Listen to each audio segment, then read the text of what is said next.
এইটা হচ্ছে boiler system.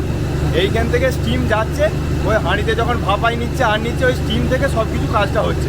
এটাকে বয়লার বলে সমস্ত। এখানে আগুন দিয়ে জেলে ওখানে স্টিমটা পাঠানো হয়। আচ্ছা, এটা ভালো করে দেখে নিন, ছবিটা তুলে নেবেন। এটা আমাদের বয়লার বল সব ওটা প্যানেল রুম, এটা টারবাইন।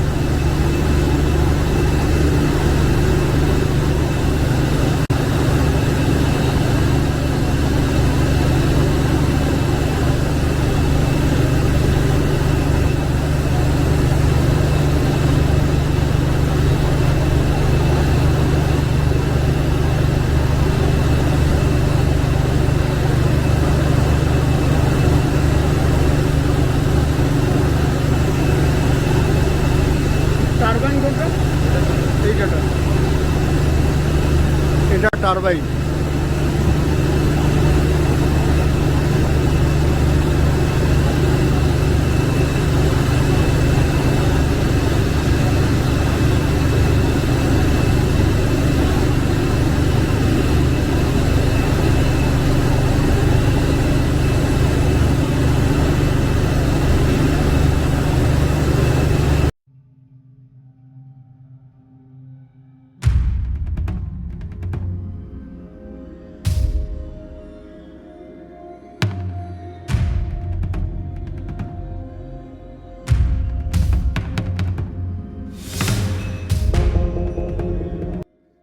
পূর্ব বর্ধমানের চাল কলগুলি আগেকার দিনের হলার টাইপ প্রযুক্তিযুক্ত যেমন রয়েছে, তেমনি আধুনিকতার ছোঁয়া লেগেছে বেশ কিছু চাল কলে।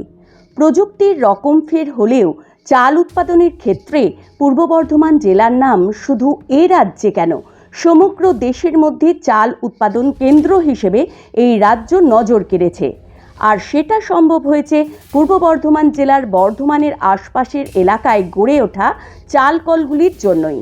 এই জেলায় সেদ্ধ চাল বা পারবয়েল, কাঁচা চাল বা র রাইস এবং সুগন্ধি চাল সেন্টেড রাইস, এছাড়াও প্রকারভেদে অন্যান্য ধরনের ধান থেকে চাল, এই সব চাল কলে উৎপাদন হয়। পূর্ব বর্ধমান তাই শিল্পের ক্ষেত্রে বর্ধমান রাইস মিলস ক্লাস্টার বলে বিবেচিত হয়। এই জেলা সাধারণত নির্ভর করে আমন ও বোরো ধানের ওপর। কুটির বর্ধমান ব্র্যান্ডের অধীনে জিআই ট্যাগযুক্ত গোবিন্দভোগ চাল এখন স্বনির্ভর গোষ্ঠীর মাধ্যমে বিদেশে পাঠানো হচ্ছে বলে আমাদের কাছে সুস্পষ্ট খবর রয়েছে। তবে সরকারিভাবে ঠিক কত পরিমাণ চাল দেশের অন্য রাজ্যে রপ্তানি করা হয় এই জেলা থেকে, তার সুস্পষ্ট হিসেব অনেক চেষ্টা করেও পাওয়া যায়নি। তবে এটুকু বলতে পারা যায়, রাজ্যের মোট চাল রপ্তানির ক্ষেত্রে এই পূর্ব বর্ধমান জেলার একটি অংশ রয়েছে।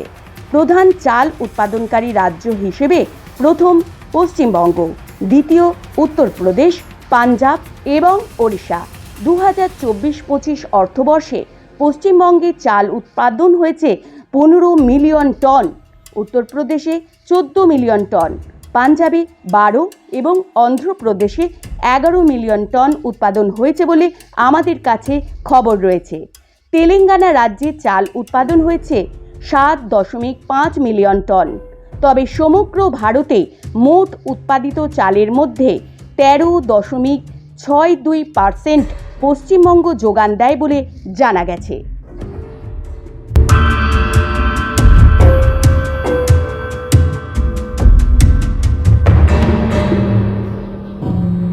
পূর্ব বর্ধমান জেলাকে বলা হয় পশ্চিমবঙ্গের খাদ্য ভাণ্ডার, কেউ বলেন শস্যগোলা। এখানেই সবচেয়ে বেশি ধান উৎপাদন হয়, আর এখানেই চাল উৎপাদন হয়ে থাকে পাল্লা দিয়ে।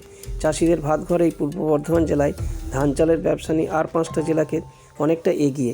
রাজ্যের অন্যতম বৃহৎ শিল্প হিসাবে রাইস মিল ইন্ডাস্ট্রি এখানেই গড়ে উঠেছে। নাই করে প্রায় 500-র কাছাকাছি চালকল রয়েছে এই জেলায়। স্বাভাবিকভাবে কয়েক হাজার শ্রমিক কর্মচারী এই ব্যবসায় জীবনজীবীর সঙ্গে ওতপ্রোতভাবে যুক্ত। শুরু থেকে 20টা বছর অর্থাৎ 2 দশক আগে পেছনে ফিরে গেলে দেখা যাবে এই শিল্পের আমূল পরিবর্তন ঘটে গেছে। আগে ছিল দেশীয় পদ্ধতিতে হাকসিং মিল থেকে ধান চাল তৈরি, তার জায়গায় বিশাল আধুনিক যন্ত্রপাতি, অত্যাধুনিক প্রযুক্তি নির্ভর ঝাঁ চকচকে মিল শিল্পকে নতুন আঙ্গিকে নিয়ে গেছে। এক এক রকমের ধানের জন্য এক এক রকমের রাইস মিল এখানে এই জেলায় গড়ে উঠেছে। ম্যানুয়াল সিস্টেম ইতিহাস হয়ে রয়ে গেছে আধুনিক ব্যবস্থার টেকনোলজির কাছে। এই অবস্থায় চালের উৎপাদন সারা রাজ্যের নিরিখে ছাপিয়ে গেছে। বলা যায় রাজ্যের সব জেলা তো বটেই, ভারতের সব রাজ্য ছাড়িয়ে বর্ধমানের চাল এখন বিশ্ববাজারে চুটিয়ে বাণিজ্যিক লেনদেন বাড়িয়েছে। আরব কান্ট্রি থেকে শুরু করে আমেরিকা, বাংলাদেশ সব জায়গায় আজ বর্ধমানের চালের ভাত খাবারের টেবিলে উঠে যাচ্ছে। পোশাকিভাবে বলতে গেলে ফরেন মানি আসছে চালের হাত বদল করে। তবে তারই মধ্যে এই শিল্পের সমস্যা ওঠাপড়া আছে।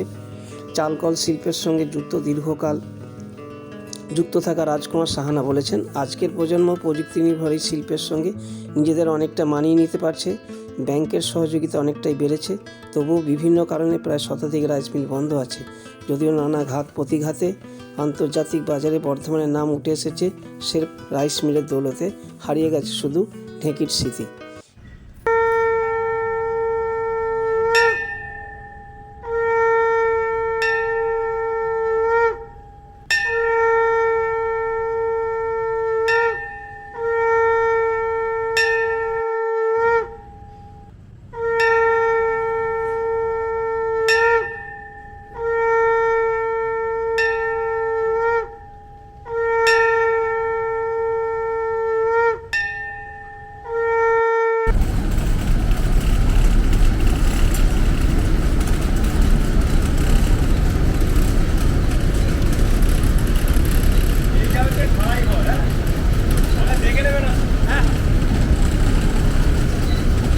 এইখানেতে এইটা ছাড়াই ঘর, এখান থেকে ধান ছাড়াই ঘর। এখানে ঝাড়াই হচ্ছে। হ্যাঁ, এইগুলো হচ্ছে কনভেয়ার সিস্টেম। ও। এখানে ধান নিয়ে এসে ঢালা হয়, প্রথম ধান নেমে হচ্ছে এখান থেকে ছাড়াই হয়ে এখান থেকে সচরাচর ওইখানে যাচ্ছে। আচ্ছা,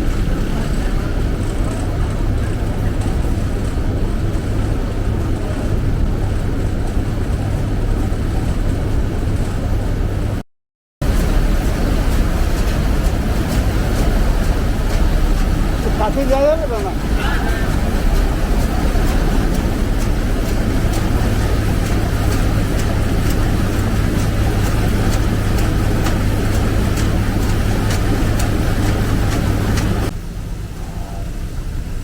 ওইখান থেকে এবার হাঁড়িতে বিভিন্ন লোড হচ্ছে ধানটা, ওখানে আপনার ভাপাই টাপাই সব হচ্ছে, জল দেওয়ার সিস্টেম সব কিছু হয়ে তারপরে ড্রায়ারে করছে। ড্রায়ারে ধানটাকে শুকিয়ে দাঁড়ান, এক মিনিট, এক মিনিট।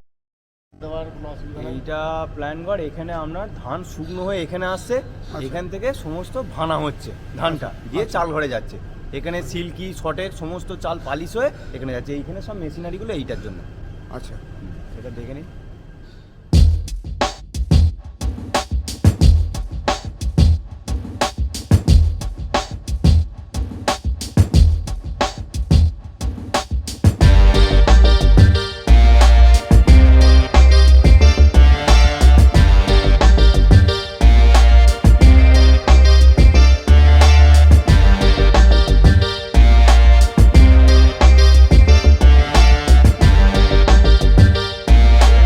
এখানে সমস্ত ধান স্টক থাকে, ভেতর বাইরে দুটো, ভেতরটাতে ঝাড়াই হচ্ছে।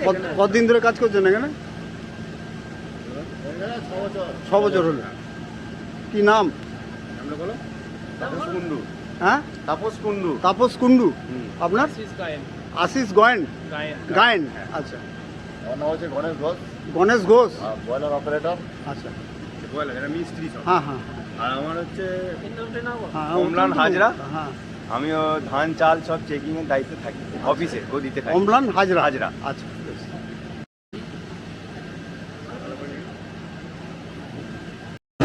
এখানে আগুন দিয়ে স্টিম দেওয়া হয়। গুড। এইটা হচ্ছে বয়লার সিস্টেম। এইখান থেকে স্টিম যাচ্ছে, ওই হাঁড়িতে যখন ভাপাই নিচ্ছে আর নিচ্ছে, ওই স্টিম থেকে সব কিছু কাজটা হচ্ছে। এটাকে বয়লার বলে সমস্ত। এখানে আগুন দিয়ে জেলে ওখানে স্টিমটা পাঠানো হয়। আচ্ছা, এটা ভালো করে দেখে নিন, ছবিটা তুলে নেবে। এটা আমাদের বয়লার ঘর সব। ওটা প্যানেল লুক, এটা টারবাইন।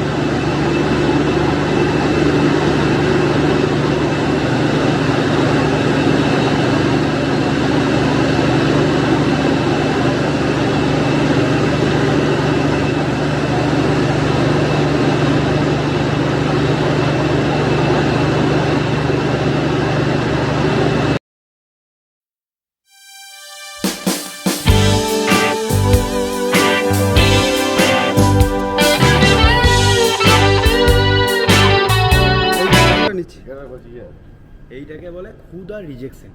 এইটা খুদ আর রিজেকশন। রিজেকশন আচ্ছা, সটেক্স যে সটেক্স আছে সটেক্স ওকে বাছাই করছে। আচ্ছা যে তিলেটা এইটা কালো মাছি বলে, পিলে বলে। না না, এক মিনিট একটু বলুন তো। সটেক্সটার কারণে আমরা এখন ফ্রেশ চালটা খেতে পাচ্ছি। এটা আবার বলুন। আমরা যে এখন ফ্রেশ চালটা খাচ্ছি সটেক্সটার মাধ্যমে আমরা ফ্রেশ চালটা খেতে পাচ্ছি। আচ্ছা, যে কালো মাছি তারপরে হচ্ছে আমরা লাল পিলে যেটা বলা হয় ও সটেক্স বাছাই করে ফেলে দিচ্ছে, আচ্ছা। ফ্রেশ চালটা গাড়িতে পাঠিয়ে তো দিচ্ছে। এটা কি ফ্রেশ চাল? না না, না না, এটা ফ্রেশ চাল না। তো আপনার রিজেকশন Reject হচ্ছে আছে। কালো মাছি। মানে আর ও, বাকির এইটা বলে। এখানে জমা হচ্ছে। হ্যাঁ। ও আচ্ছা, এখানে ফাইনাল চালটা এখানে এসে হ্যাঁ, পড়ছে। এখান থেকে ওটাই আমাদের চাল load হয়। কিভাবে পড়ছে? ওই তো ওই মেশিনের সাহায্যে সব কিছু হয়ে হয়ে এসে ওই পাইপগুলোর ও, মাধ্যমে এসে পড়ে পাইপগুলোর যাচ্ছে। মাধ্যমে এসে পড়ছে। ও হ্যাঁ, আচ্ছা আচ্ছা আচ্ছা, না এইটা ফ্রেশ চালটা আসছে।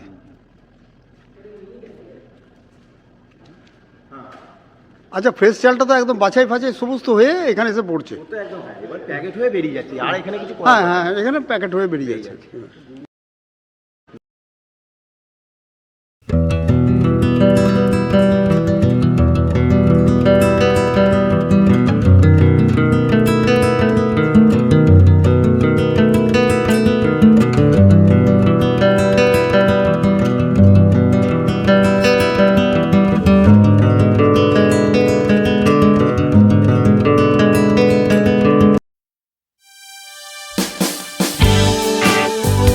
আমাদের রাইস মিল ইন্ডাস্ট্রি আজ থেকে প্রায় 20-25 বছর আগে যা ছিল তার থেকে এখন অনেক বেশি বেড়েছে এবং আজকে ধরুন আমাদের বর্ধমান জেলাতেই প্রায় 550-এর মতো রাইস মিল হয়েছে।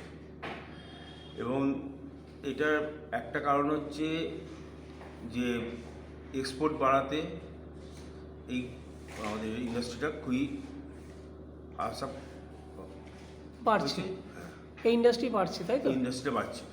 অ্যাট প্রেজেন্ট কতগুলো চালু আছে? অ্যাট প্রেজেন্ট এখন প্রায় 400-র মতন চালু আছে, আচ্ছা 150-র মতন বন্ধ আছে। আচ্ছা কিন্তু সেগুলো বিভিন্ন কারণে আছে। কিছু আচ্ছা। পুরনো মিল আছে, আগে আগে মানে যেগুলো পুরনো পন্থা মিল সেইগুলো এখন আর চলছে না, সেগুলো আবার নতুন করে রেনোভেট করছে, আচ্ছা, এই করছে, ওই জন্য বন্ধ করা আছে। আচ্ছা আর কিছু আর্থিক কারণ আছে, বিভিন্ন কারণে বন্ধ আছে, কিন্তু ইন্ডাস্ট্রি গ্রোথ আছে এখন।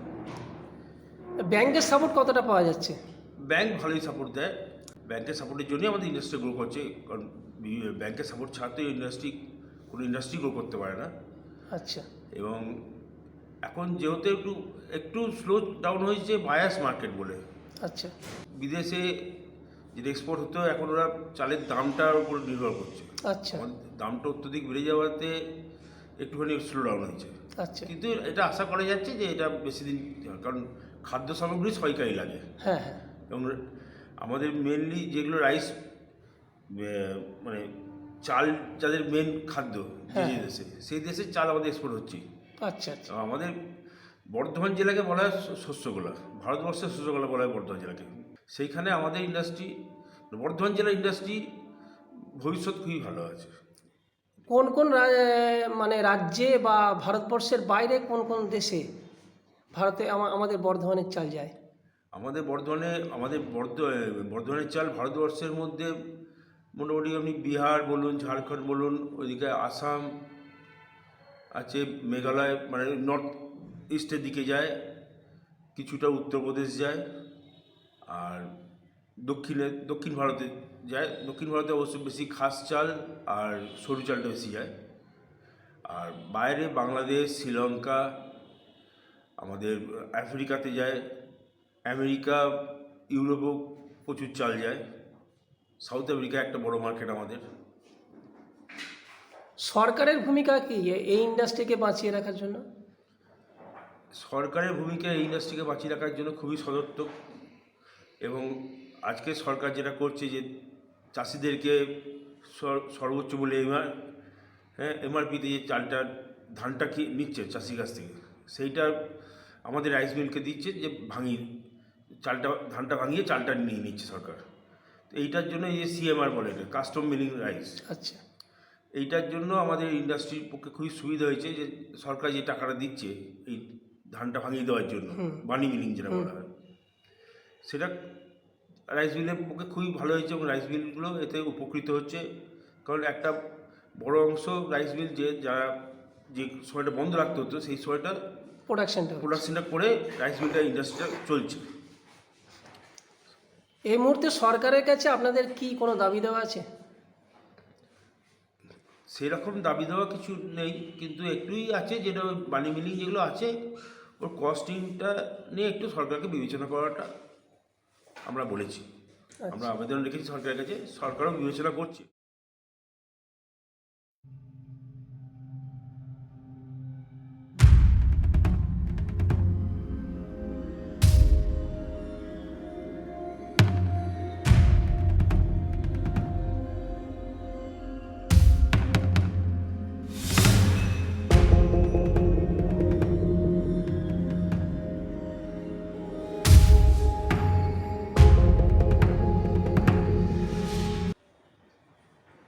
দশ বছর আগে আমাদের এখানে রাইস মিলের সংখ্যা ওই মোটামুটি 150-র কাছাকাছি ছিল।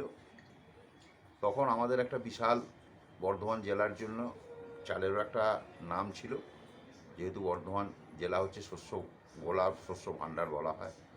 তো এখান থেকে চাল বিভিন্ন প্রদেশে ইভিন এক্সপোর্টও হতো। বিশেষ করে বাংলাদেশে সারা বছর একটা ভালো রকম চাল আমাদের এখানে এক্সপোর্ট হতো।